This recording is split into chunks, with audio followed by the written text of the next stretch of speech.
Everybody, John James Hale here again, and I just got in the mail the Club Grayskull subscription figure.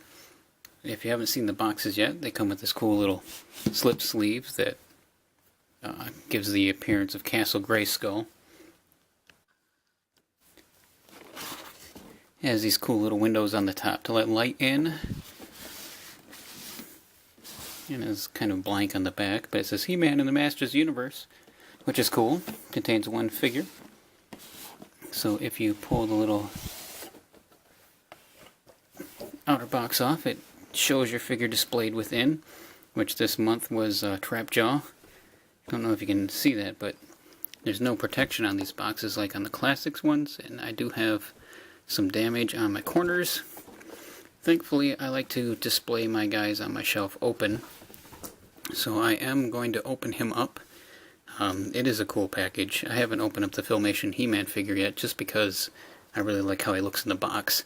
But Trapjaw is one of my favorites, and he is probably in my top 5 favorites of the classics figures, so we'll have to see if he holds up to that.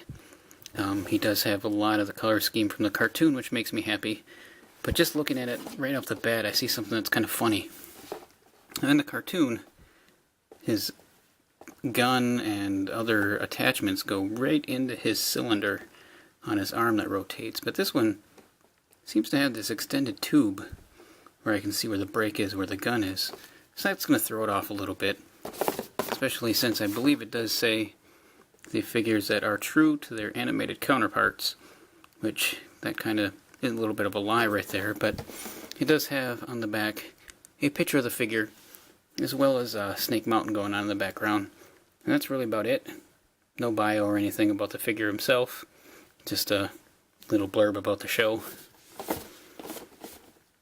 But we'll see. He has...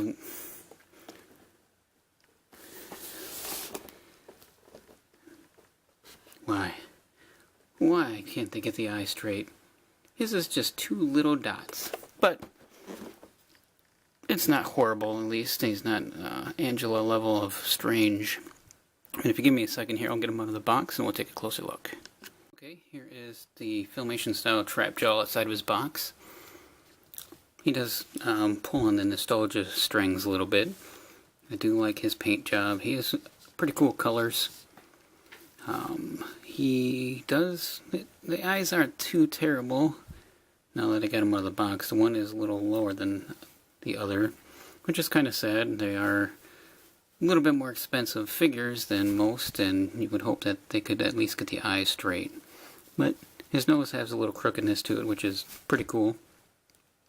His jaw does open, and there's no gore or anything inside this time. It's just black, kind of like he would be talking on the cartoon. There would be nothing in there. He does have the same ball-jointed head that they all usually come with. Oh, let's get a closer look at that. Get that goofy face.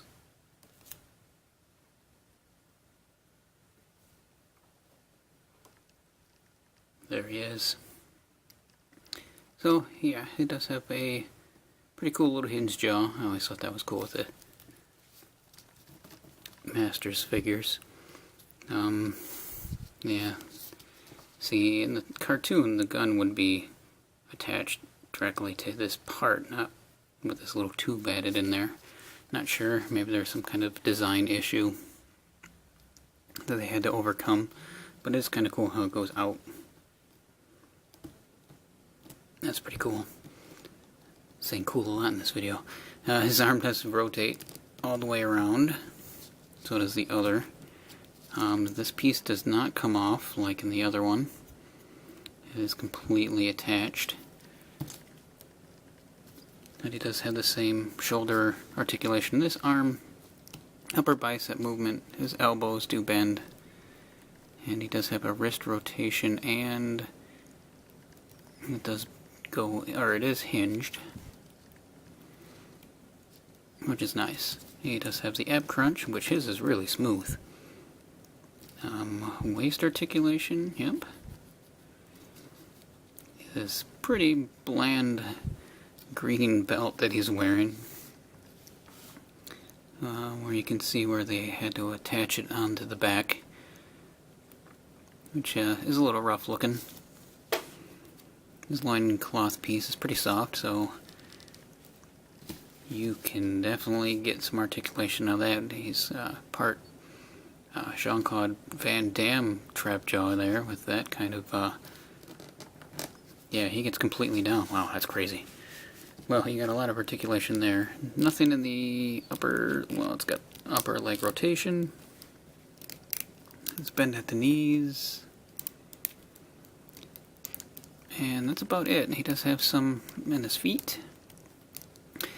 And those new rocker ankles that they put on look a lot better on Trapjaw than they did on He-Man. Mine does have a little wear down here at the bottom. The joint. I don't know if you can see that the hinge joint has some paint discoloration. Other than that, he's still Trapjaw. Still one of my favorite figures. Let's see, this should pop off. I don't want to put too much force into it. Wow, it's on there good.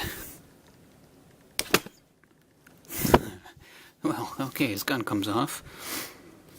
Again, like I said, that's kind of weird. Let's go with the fly swatter since it's kind of hilarious. There we go. Ready to slap around any of his enemies.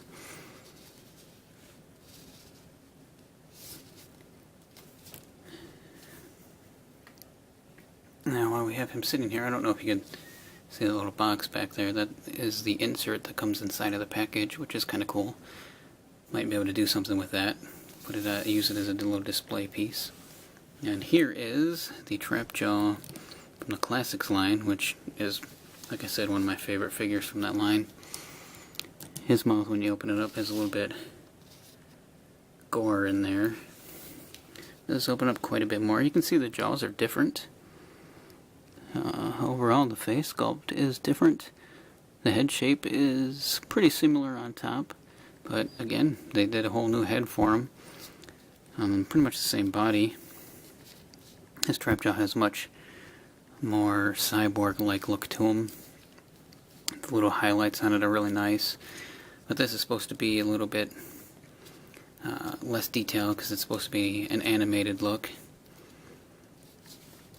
I think they did a pretty good job. He has the same tube-like appendage on his, but he has a articulation in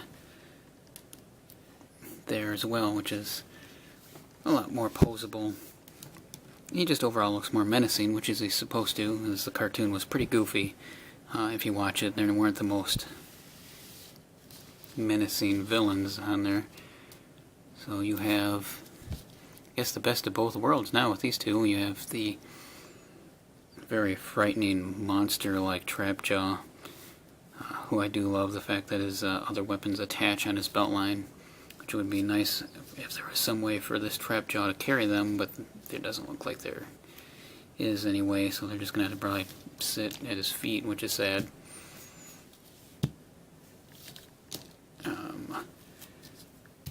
Overall, he is really cool. I'm going to say cool again, that word stuck in my head. Same kind of design on his boots. These ones are a little bit more basic over here. He does come with a, looks like a bow blaster, I guess you could call it. His traditional gun. Just similar, but different. I'm going to change the molding a little bit. And of course his fly swatter, which is probably the best attachment out of all of them right there. So together we have two Trapjaws now in this line. This is still definitely one of my favorites, but once I got them out of the box and I'm moving them around, the Filmation look is very impressive. It brings back a lot of memories as what you wish these things would have been like when we were kids, when that show first came out. So he's very fun, even though he does have a couple little paint flaws on him. If you can get your hands on him, it's not going to be on their website anymore because he's sold out pretty quick, just like the other Filmation figures did. And I'm pretty glad that I have the subscription so I can get my hands on them when they come. If you enjoyed this at all, please like and subscribe, and I'll continue doing these as I can. And don't forget to stay tuned after the credits, because I usually have some photos of the figure afterwards. And thanks for looking, and I'll see you around.